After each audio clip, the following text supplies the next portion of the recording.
Hello guys and welcome to another video with Cass on the Maizuma channel. And today I've got something pretty exciting for you.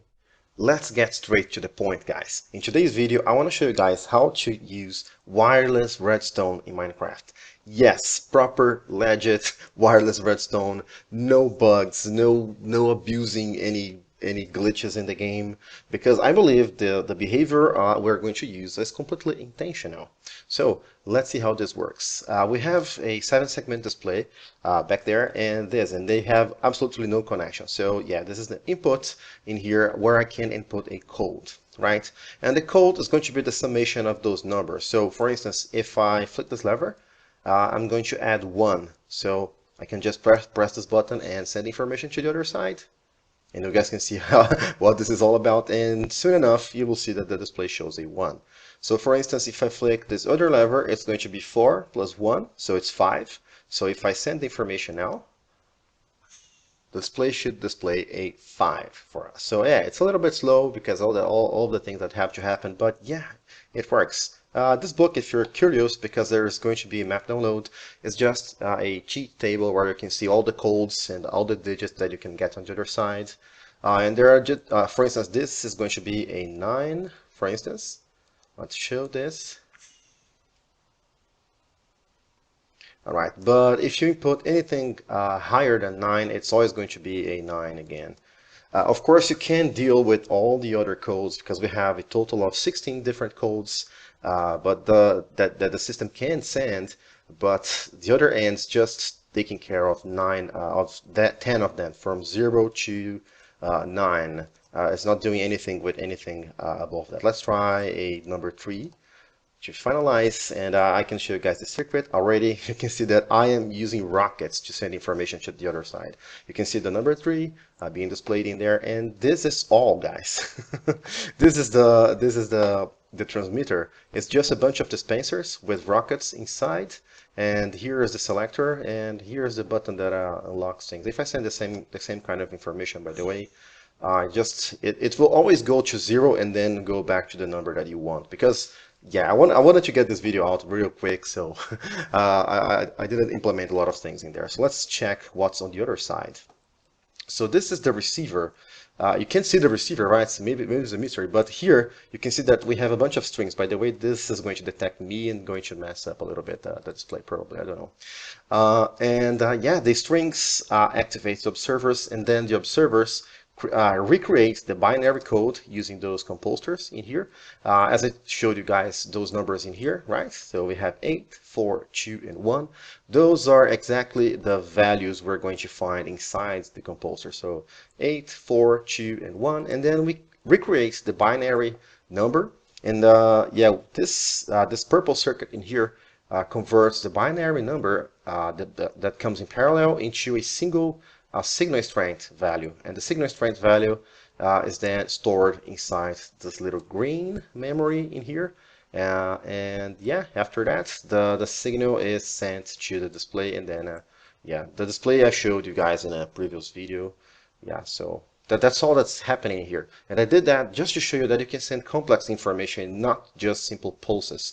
So let me show you a simpler version of all of this. Oh, but before I do that, I want to mention that this thing can be made completely seamless because the rockets can go through blocks. So if I wanted to have a wall in here so that nobody knows that I have a transmitter in here, it would work. Let's try number 5, for instance. This is a 5. If I press the button now, you can see that the rockets go through blocks, through solid blocks or transparent blocks, doesn't matter. And now we have our 5 back there. All right, guys, I don't think it gets any simpler than that. This is your transmitter. It's just a dispenser with a bunch of firework rockets, and those have duration 3, which is the maximum you can get. With duration 3, we can get a reliable distance of 21 blocks. So yeah, this is the detector. You can see that the string is in here.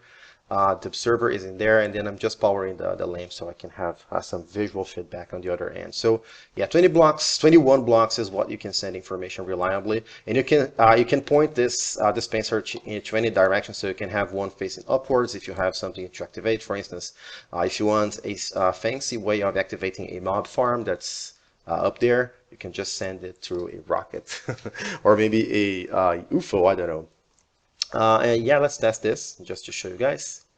It can go a little bit further than that, like 24 blocks. It can go 24 blocks, but it's unreliable. Sometimes the string is not going to detect it because, as you can see, the string has a small hitbox. I think it has to do with that. There is something interesting that I tested in here that I want to show you guys. I have no idea why this thing behaves like this, but it's worth showing anyway. So pick any point you want. For instance, here, I'll just pick this point.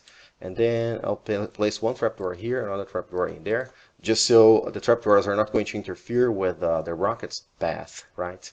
By the way, it doesn't interfere with anything. Even if you have a tube in here, the trajectory is mostly a straight line, as you can see here. So it doesn't matter. You can even have a tube in there.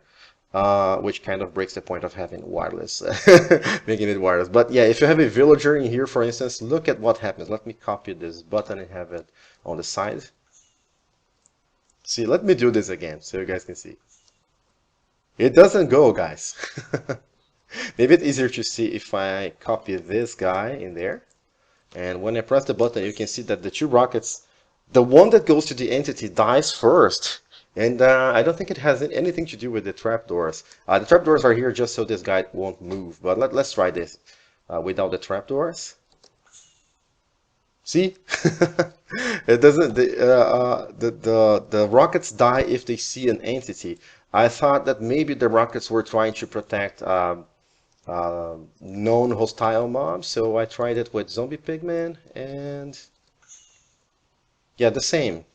It doesn't matter if it's a hostile mob or not. Even with boats, it works the same. Yeah, we can get rid of those as well. Press the button. Yeah, this one continues this other one. So this is interesting, could be useful for something if you guys want to elaborate on this. And finally, the last thing I want to show you is since it has a limited range, it would be useful to have some sort of repeater for this kind of system, right? So how do you repeat the signal? Yeah, the simplest way would be to have a connection like this. You need a repeater because let me show you. Pay attention to this. Let's get rid of this. Let me copy this again. If I send this, it will send two pulses actually, because you see two pulses because it detects when the rocket gets in there and when the rocket disappears. So there is a 3 to 4 ticks delay between that, and to prevent anything you connect to this from spitting out two rockets, you just need to use a repeater on at least 3 ticks, could be 4 as well. So yeah,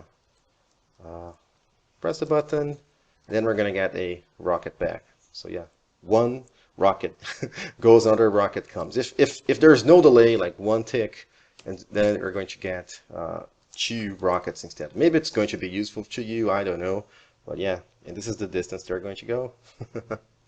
So yeah, guys, this is our, I have a lot of experiments that I want to do. I have been trying a few things. I know that I want to try and do this be serial. So instead of using 4 or 5 of those containers in here to send information, I want to send information to only one. So this would be serial information, and as you see in here is parallel information. All the bits go at the same time. Yeah, there are quite a few difficulties in order to do that, and I wanted to release this this video earlier, so this is why you're not seeing the serial transmission now. But yeah, I'm excited to work a little bit more with this. If you guys have any other ideas, please let me know in the comments. I hope that this information was useful to you. Thank you very much for watching, guys. See you next time. Goodbye.